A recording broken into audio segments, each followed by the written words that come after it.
Hello, and thanks for stopping by. If you are new to my channel, I say welcome to Frowns to Smiles. If you're a returning subscriber, I say welcome back. Well, my name is Miss Davis. I am your teacher. Come on in, class is in session. Today, we're going to be talking about love. Love. Yes, love. Have you told someone that you love them today? Did you text them? Did you call them? Did you send them a card? Or did you assume that they knew that you loved them? Today, I had the unfortunate news of finding out that one of my students passed away.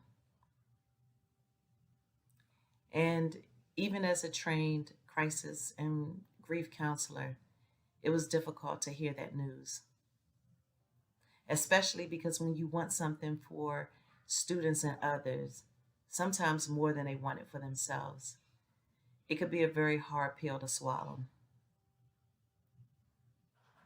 And so, as I began to talk with my the rest of my class today, I asked them a question, a series of questions. I asked them, I said, how many of you received cards today?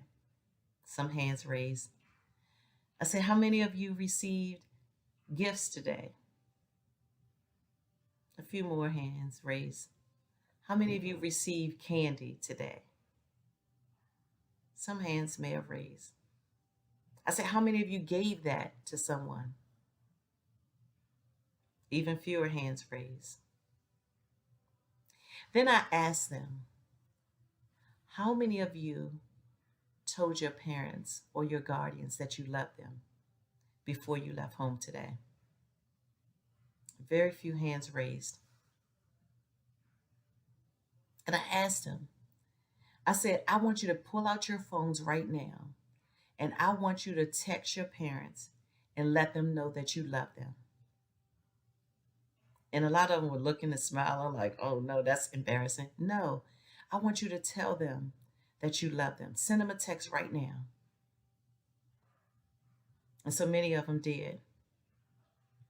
And I said, the reason I'm asking you to do this is because today, many of you know that we lost a student. And I'm sure that his mother, his parents, did not think that that was going to be the last time that they saw him. And oftentimes we go through life thinking that business is going to be as usual. Some of you may think that, when you go home, it'll be the same thing. If you have parents that stay home and work from home, you're assuming that when you go home, they'll still be there. For some of you, your parents work out of the home. You're assuming that when it's time for them to get home, they'll come straight home and it'll be business as normal. But for many people, even on this day, life will be changed forever. The person they were expecting to call won't be able to call anymore. The person they were expecting to see, they'll no longer be able to see. The person they wanted to visit or text, it'll never happen again. Because life happens. It could be an accident, a motor vehicle accident. It could be a medical emergency, a heart attack, stroke, a seizure.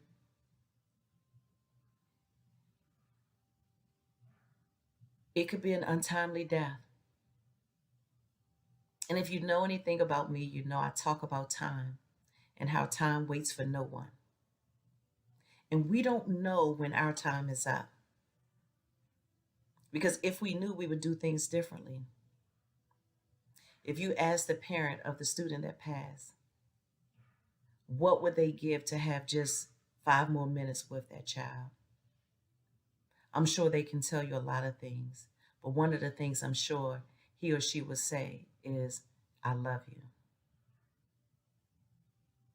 And so I encourage you, even if your parents made you mad, they didn't buy you what you wanted them to buy you. They didn't let you do something you wanted to do. They're still your parents. They still love you. Return the favor and tell them, I love you, Mom. I love you, Dad. I love you, Auntie. I love you, Grandma, Grandpa. I love you, friend.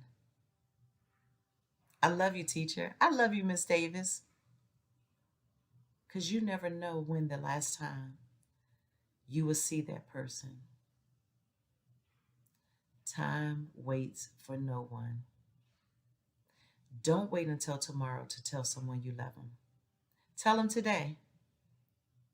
I encourage you to make a phone call, to send a text today and say, I love you. Until we meet again, be safe and watch your surroundings. And remember, we turn frowns into smiles. Bye bye.